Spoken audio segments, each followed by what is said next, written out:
If you're a Star Trek fan, you wouldn't necessarily expect that it would make for good material for a first-person shooter. After all, Star Trek is always about kind of, looking for the diplomatic solution to your various problems with various aliens, rather than just blasting away at them with your photon torpedoes and your phasers and things like that.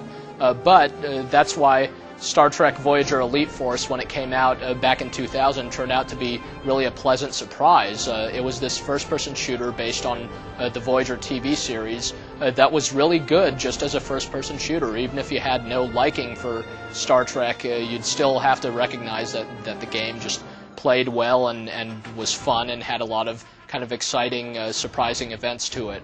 And if you were a Star Trek fan, you'd also notice that it stayed true to the material and did a good job, justifying everything about the setting and about the plot and so forth. So now, several years later, along comes a sequel to Voyager Elite Force, though it's conspicuously missing the Voyager part of the title. It's just Star Trek Elite Force 2.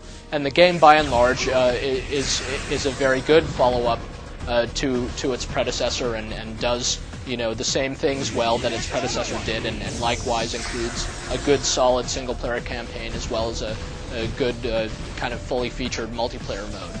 In Elite Force 2, you once again play as Alex Monroe, who looks a bit like John Travolta. You no longer have the option to play as a female main character, which was one of the little cool touches in the first game.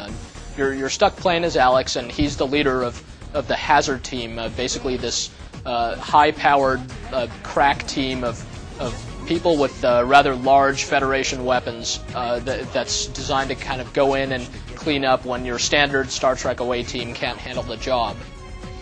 Early on in the game, after a particularly dangerous assignment, the Hazard team is disbanded. They're kind of spread out, and Alex Monroe is relegated to training duty, and he's kind of now stuck teaching at the Starfleet Academy, teaching Klingons how to better kill people and stuff like that. But he catches the attention of good old Jean-Luc Picard, and Picard reassembles the Hazard team on the Enterprise. So now you're operating off of the Enterprise under Picard's command, although good old Tuvok is back to lead you and kind of direct your team through its various missions. And so, stationed on the Enterprise, you'll proceed to take on these numerous dangerous assignments. Many of them involve killing these kind of bug-like alien-type things. You'll find out exactly what they are and who's behind them and things like that over the course of the game's story. The story is actually quite good. There's more story here than you'd find in a typical first-person shooter. It's told through cinematic cutscenes that look pretty decent. This game is using the Quake 3 Arena engine, and it's getting to be pretty long in the tooth. But Star Trek Elite Force 2, looks very good, even by the high standards of shooters. So the various characters in the game do look quite good, and the environments are sort of convincing Star Trek style locations, and you won't just be crawling through different ship corridors, although there is a lot of that. You'll also be in some outdoor environments and more. The campaign follows the sort of formula that's become pretty common for first-person shooters, meaning that it's kind of a half action game and half roller coaster ride. Every new mission you go into just has a lot of stuff happening as you proceed through, and the gameplay is pretty linear, which isn't a bad thing because it means you're not getting stuck and generally not looking for the next place you're supposed to be going. There's just a lot of variety to be found in the campaign, so even though it's not a particularly long game, there's still just a lot to do, and it's jam-packed with stuff, really. It goes from, kind of the standard shooting of various aliens using various weapons on down to solving puzzles using your tricorder and scanning the environment using your tricorder and stuff like that. The puzzle elements aren't difficult and basically just make for a nice change of pace. The actual combat in Elite Force 2 is good, but it isn't great. The AI for both your friendly squad and the enemies leaves something to be desired. Your friends will often kind of run right into your line of fire, and you'll shoot them in the back, but they won't really mind.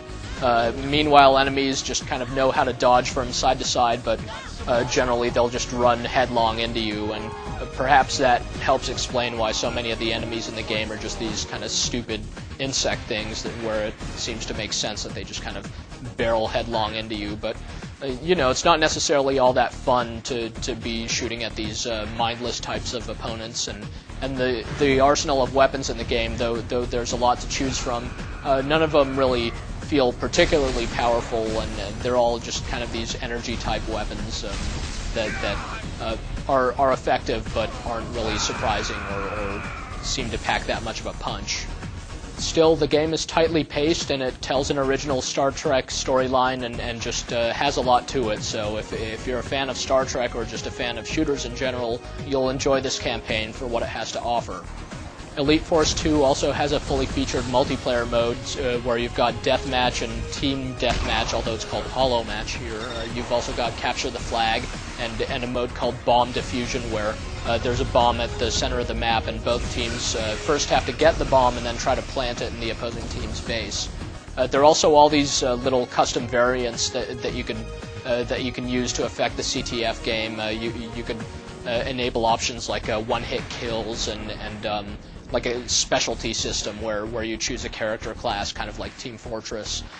So there's a lot to the multiplayer, but again, you know, since the weapons aren't necessarily the most satisfying, and since you very well may have another first-person shooter that you're currently playing, Elite Force 2's multiplayer won't necessarily get you to give up on, you know, what you've already got going on, because it doesn't necessarily do anything that different or better than what we've seen before, but you know, that mostly just speaks to the incredibly high standards of this particular genre of gaming. So in the end, Elite Force 2 is just a good, solid game, no matter if you're a Star Trek fan or not. It will appeal just as well to Star Trek fans as it will to first-person shooter fans, who will agree that it just does a good job with the material and presents, you know, a lot of fun and variety over the course of its campaign, and does a pretty good job with its multiplayer as well. So especially if you like the first Elite Force game, it's certainly worth checking out Elite Force 2.